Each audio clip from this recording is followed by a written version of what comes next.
And the second category is your reoccurring costs. So let me just get a quick, it's over here, I got it. So the next section is going to be your recurring costs. And what I mean by that is this is something that you're going to be responsible for throughout the life of the home ownership. But you're still paying it one time when you close. You're paying it at closing, and then typically either semi-annually or annually after the fact. Got it. And again, it can be broken up to really three different categories. So these are recurring costs.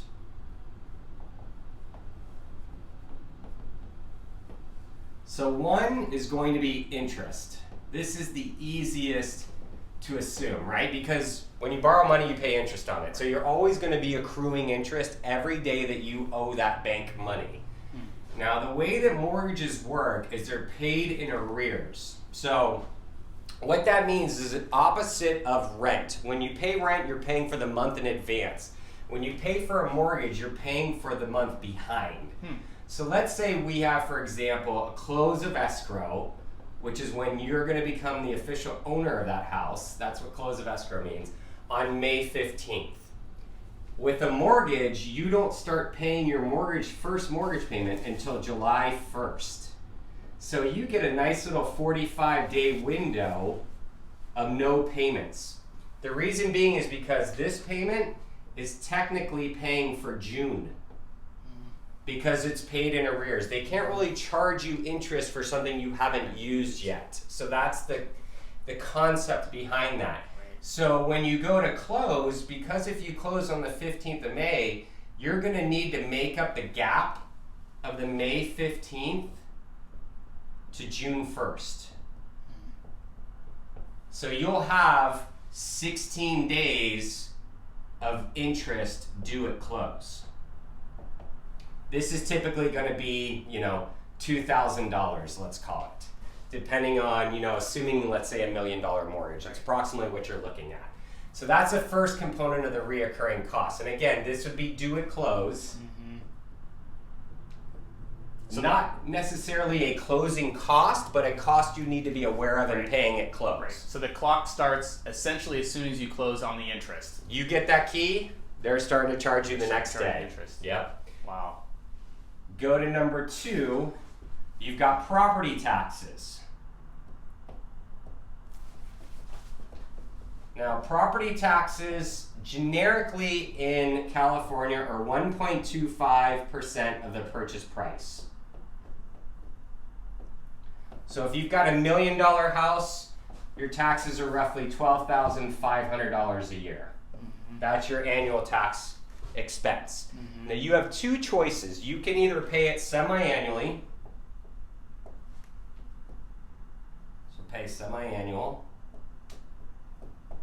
which in California our counties, it's November and February.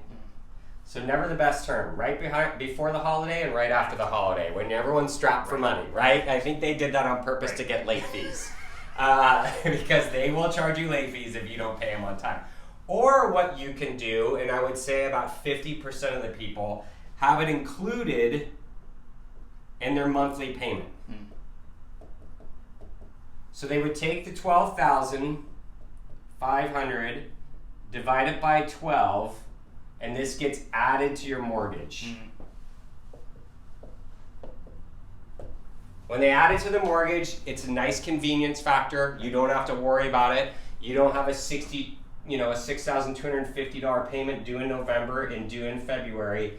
They just divide it over a little more than $1,000 a month, and it's included in your monthly payment. And are you still filing a property tax statement with the state every semi-annually at all, or it's automatic? Essentially, automatic. You don't have to think about it. You don't think about it. Hands off. Hands off. So when you do elect to have it included, you have to create what's called an escrow account. And what that results in is them collecting about 6 to 8 months up front. Wow. So you can take this number, divide it by half or 8, and then that'll be due in closing, addition to the $2,000 Now you've got prepaid taxes, and then you've got the other closing costs we talked about. Third component is your home and fire insurance. So if you get a mortgage, this is required. You cannot get a mortgage without having fire insurance. Secondly, they want the first year premium paid at close. Paid at So close. is that a prepayment then for the first year, essentially? Exactly. Yep. So the nice thing is you don't have that payment due until the next May 15th, let's say, if we close on May 15th. Right. But it's something you need to be aware of because, again, it's going to be due at closing. It's not necessarily a closing cost, but is a cost. Right. Right now, this is going to be averaging around $2,000. So if you add that up, you've got 2 here, you've got 2 here, potentially another 6 here. So in just prepaid items, you could have another $10,000 due at closing. Right. So on a 1.25 house, you could potentially have $20,000 due in addition to your down payment.